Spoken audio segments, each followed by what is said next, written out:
Fever, 1793, by Laurie Hulse Anderson. Chapter 8, September 2nd, 1793.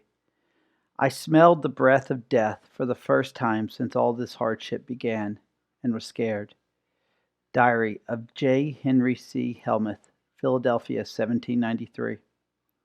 From the time that Colette Ogilvie collapsed, the church bells of Philadelphia tolled without cease. Guns were fired on the street corners and a cannon blasted in the public square to purify the air.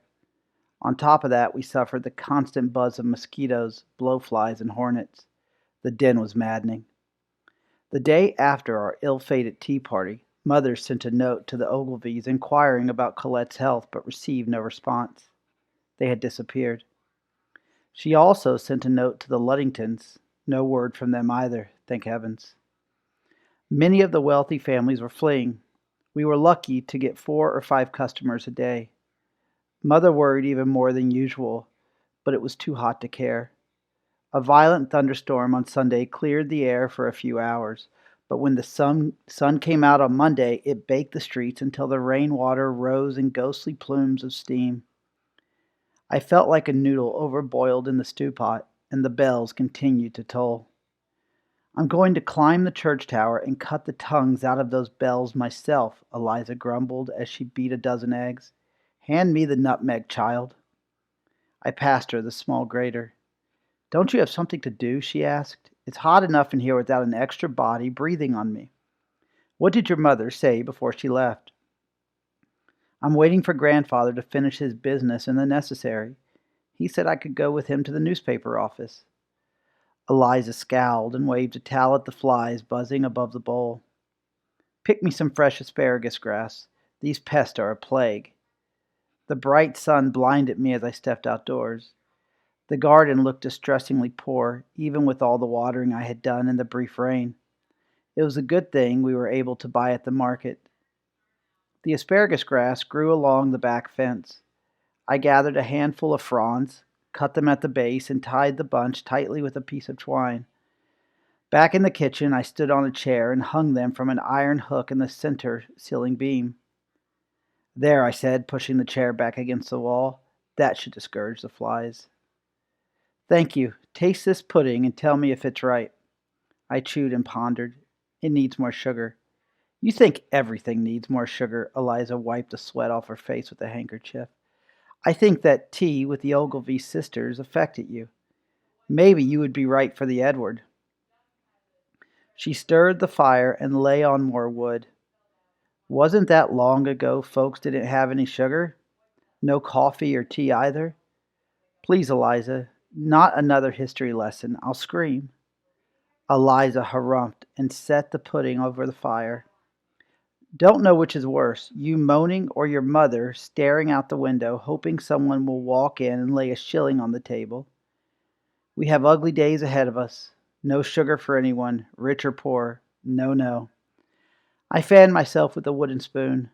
"Grandfather says this trouble will soon be over. He says people don't have gumption anymore." Eliza mumbled something under her breath that I couldn't quite hear. When it came to strong-headed opinions, Eliza, my mother, and my grandfather were evenly matched. She untied her apron and hung it from the hook. "Where are you going?" I asked. "Grandfather and I could run any errand you need." "Not this errand, you couldn't." Eliza reached for her pretty straw hat. "The Free African Society is having a meeting about the fever. It should prove a lively gathering. I'll return in time for supper." Out back, the door of the necessary slammed. "Mattie Cook," called Grandfather. "Must I wait all day?" Andrew Brown's print shop smelled of ink and grease and the sweat of muscular apprentices carrying trays of lead type from the composing table to the printing press. When I was a child, Mr. Brown let me pick out letters and set them in the form.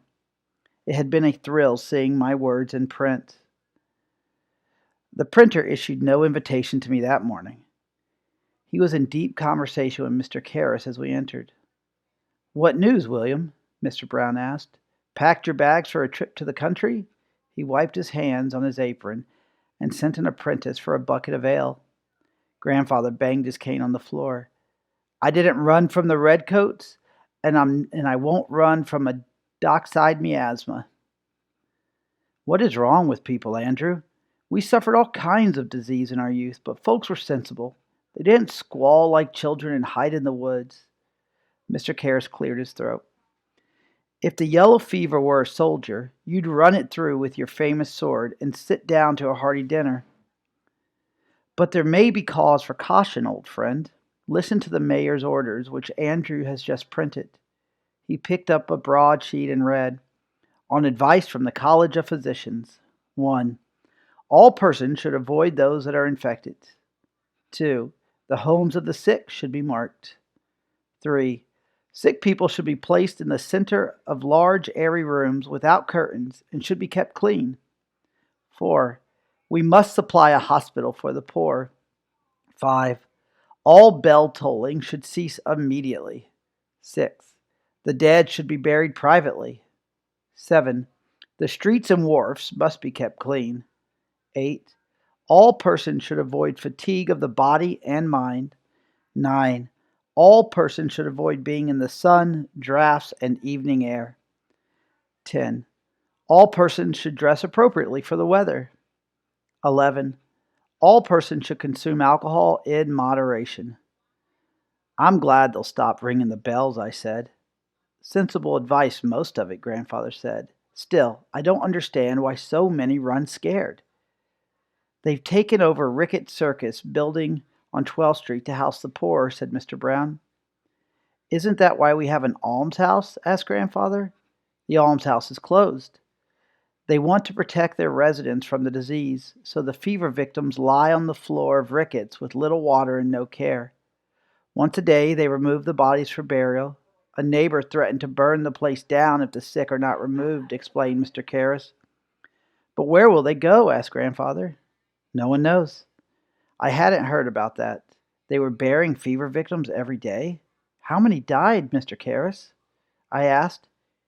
He turned to Mr. Brown. How many dead, Andrew? Mr. Brown shrugged. It's hard to say with certainty. I've heard several hundred at least, said Mr. Karras. Grandfather paused. Even a few hundred isn't enough to call it an epidemic, he said. Some doctors warn we may see 1,000 dead before it's over. There are 40,000 people living in Philadelphia, William. Can you imagine if 1 in 40 were to die? The room quieted as we all pondered the number. I don't believe it, said Grandfather finally. People exaggerate. What news from our friend Evans? Mr. Brown looked up. His wife is ill, and he has closed his shop. His business dwindles daily. I have already lost one of my lads, gone with his family to Wilmington. Mrs. Ogilvy said that every one of fashion has fled to their country estates, I offered. I heard one of her daughters was stricken, said Mr. Brown. Myself, I straddle a fence.